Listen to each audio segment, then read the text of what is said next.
राम राम दोस्तों और मेरी माताएं बहनें, आशा है कि आप सभी के ऊपर बाबा नीम करोली जी की अपार कृपा होगी। आपके घर परिवार में सभी कुशल मंगल होंगे, यही मैं अर्जी लगाता हूँ महाप्रभु की शरण में। मेरे सर्वप्रथम पूज्य गणेश भगवान जी, मेरे श्री राम प्रभु, मेरे सीता माँ, मेरे बाबा नीम करोली जी, मैं आपकी शरण में ये अर्जी लगाता हूँ कि मेरा जो भी भाई, मेरी माताएं बहनें, उनके सभी संकट दूर करो भगवान, उनके सभी कष्ट हरो, उनके घर में सदैव कुशल मंगल हो, धन धान्य से उनके घर भरे रहे भगवान, हर वक्त आपकी दया दृष्टि बनी रहे। यही मेरी आराधना, यही मेरी अर्जी। जय बाबा नीम करोली महाराज की, जय श्री राम, जय हनुमान जी। दोस्तों और मेरी माताएं बहनें, आज मैं आपको श्रीमद् वाल्मीकि रामायण किष्किंधा कांड का 19वां सर्ग सुनाता हूँ। अंगद सहित तारा का भागे हुए वानरों से बात करके बाली के समीप आना और उसकी दुर्दशा देखकर रोना।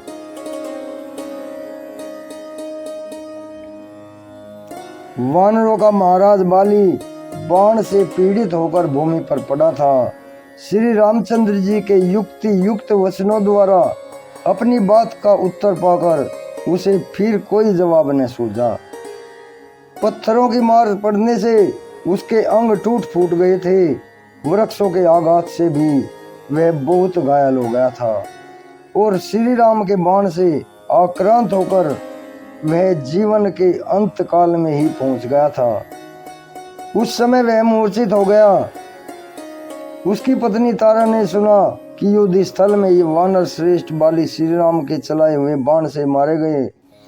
अपने स्वामी के वध का अत्यंत भयंकर एवं अप्रिय समाचार सुनकर वह बहुत उद्विग्न हो उठी और अपने पुत्र अंगद को साथ लेकर उस पर्वत की कंदरा के बाहर निकली।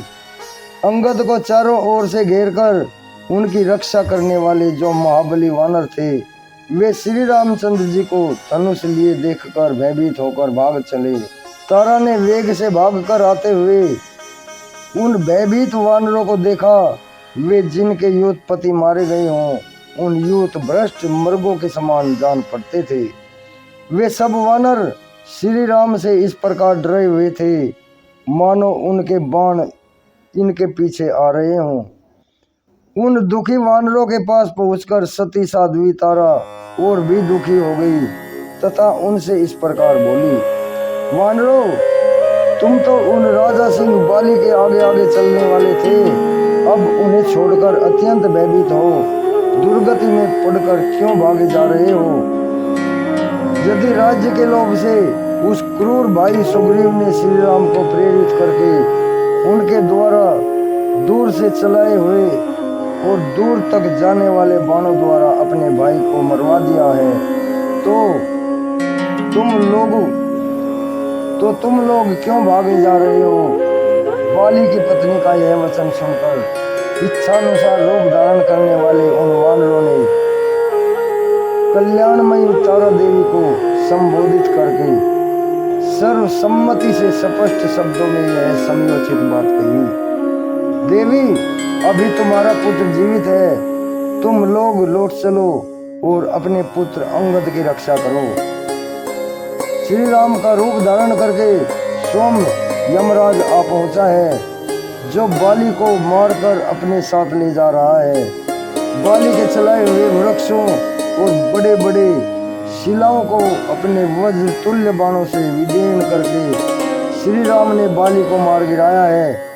मानो वज्रधारी इंद्र ने अपने वज्र के द्वारा किसी महान पर्वत को धराशायी कर दिया हो। इंद्र के समान तेजस्वी इन वानर श्रेष्ठ बाली के मारे जाने पर यह सारी वानर सेना श्री राम से पराजित सी होकर खड़ी है और भाग खड़ी हुई है। तुम शूरवीरों द्वारा इस नगरी की रक्षा करो। कुमार अंगद का किष्किंधा के राज्य पर अभिषेक कर दो। राज सिंहासन पर बैठे हुए बाली कुमार अंगद की सभी वानर रक्षा करेंगे, सेवा करेंगे। अथवा सुमुखी, यहाँ बहुत से ऐसे वनचारी वानर हैं जिनमें से कुछ तो अपनी स्त्रियों के साथ हैं और कुछ स्त्रियों से बिछड़े हुए हैं। उनमें राज्याभिषेक को लेकर लोभ पैदा हो गया है और वे पहले हम लोगों द्वारा राज्य सुख से वंचित किए गए हैं। अतः इस समय उन सब से हम लोगों को महान भय प्राप्त हो सकता है। अभी थोड़ी दूर तक आए हुए उन वानरों की यह बात सुनकर मनोहर हास वाली कल्याणी तारा ने उन्हें अपने अनुरूप उत्तर दिया। वानरों, जब मेरे महाभाग पति देव कपि सिंह बाली ही नष्ट हो रहे हैं, तब मुझे पुत्र से, राज्य से तथा अपने इस जीवन से भी क्या प्रलोभन है। मैं तो जिन्हें श्री राम के चलाए हुए बाणों से मार गिराया है, उन महात्मा बाली के चरणों के समीप ही जाऊंगी। ऐसा कहकर शोक से व्याकुल हुई तारा रोती हुई अपने दोनों हाथों से दुखपूर्वक सिर एवं छाती पीटती हुई बड़े जोर जोर से दौड़ी। आगे बढ़ती हुई तारा ने देखा, जो युद्ध में कभी पीठ ना दिखाने वाले दानव राजों का भी वध करने में समर्थ थे, वे मेरे पति वानर राज बाली पृथ्वी पर पड़े हुए हैं। वज्र चलाने वाले इंद्र के समान, जो रणभूमि में बड़े बड़े पर्वतों को उठाकर फेंकते थे, जिनके वेग में प्रचंड आंधी का समावेश था, जिनका सिंहनाद महान मेघों की गंभीर गर्जना को भी तिरस्कृत कर देता था, तथा जो इंद्र के तुल्य पराक्रमी थे, वे ही इस समय वर्षा करके शांत हुए बादल के समान चेष्टा से विरत हो गए हैं। जो सोम गर्जना करके गर्जना करने वाले वीरों के मन में भय उत्पन्न कर देते थे, वे सूरवीर बाली एक दूसरे सूरवीर के द्वारा मार गिराए गए हैं। जैसे मांस के लिए एक सिंह दूसरे सिंह को मार डालता है, उसी प्रकार राज्य के लिए अपने भाई के द्वारा ही इनका वध किया गया है, ऐसा तारा ने कहा। जो सब लोगों के द्वारा पूजित हो, जहाँ पताका फहराई गई हो तथा जिसके पास देवता की विधि शोभा पाती हो, उस चैत्य वृक्ष या देवालय को वहाँ छिपे हुए किसी नाग को पकड़ने के लिए यदि गरुड़ ने मत डाला हो, नष्ट भ्रष्ट कर दिया हो, तो उसकी जैसी दुर्व्यवस्था होती है, जैसी देखी जाती है, वैसी ही दशा आज बाली की हो रही है, यह सब तारा ने कहा।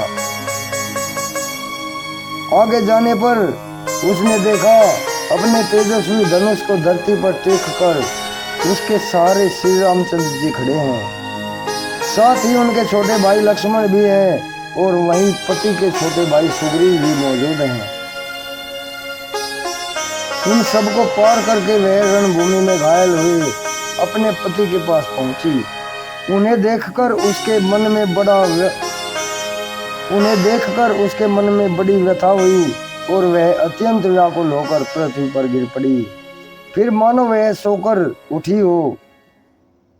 इस प्रकार वह हा आर्यपुत्र यह कहकर मृत्यु पास से बंधे हुए पति की ओर देखती हुई रोने लगी। उस समय कुर्री के समान करुण क्रंदन करती हुई तारा तथा उसके साथ आए हुए अंगद को देखकर सुग्रीव को बड़ा कष्ट हुआ, वे विषाद में डूब गई।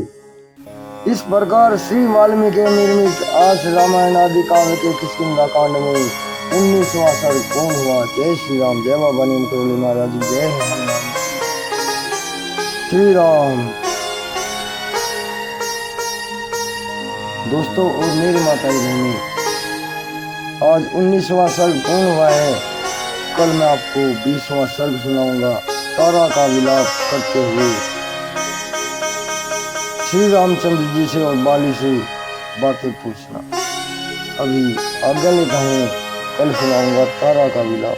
जय राम, जय जय बाबा नीम करोली महाराज। प्रभु कष्ट हरो भगवान।